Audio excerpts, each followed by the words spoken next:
48 hours ago, this was described as a strike.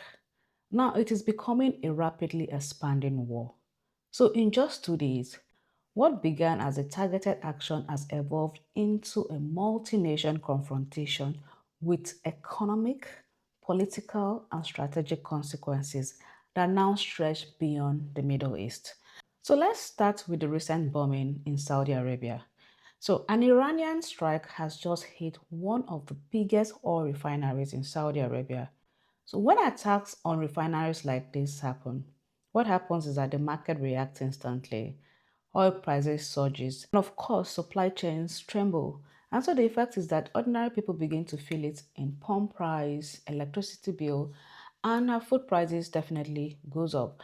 So not only does this affect the public prices all over the world, it also means that Saudi Arabia is becoming militarily involved because once a nation's core economic infrastructure is attacked, neutrality becomes almost impossible. Retaliation becomes politically inevitable. And once retaliation begins, alliances are activated. Now let's look at Cyprus. How did Cyprus get into this mix? So the drone attack in Cyprus is not just a regional footnote. Cyprus hosts key Western military assets, including British bases.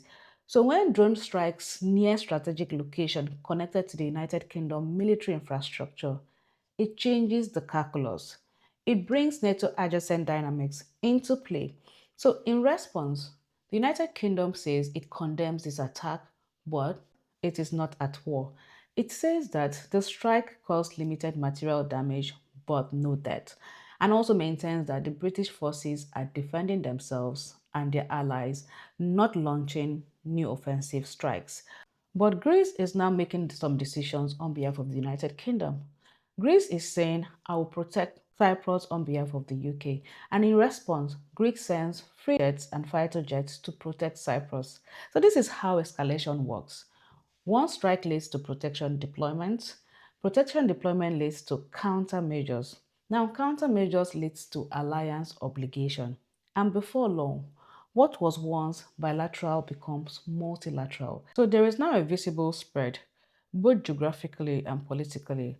Although the United States Secretary of Defense has attempted to calm fears, saying that this will not be another endless war like Iraq, that statement is not accidental. It shows that there's awareness of public trauma. The memory of 2003 invasion of Iraq still lingers in Western political consciousness, but the alignment of the United Kingdom with the United States is a significant development in this chess game. Although Donald Trump criticized Britain's late response as disappointing, but when Britain allows its bases to be used for US operations, it is no longer a distant observer. It becomes operationally linked despite trying to distance itself. And this is where history matters because the Iranian Foreign Ministry spokesperson has referenced 2003, sending a clear reminder to the United Kingdom involvement in Iraq war.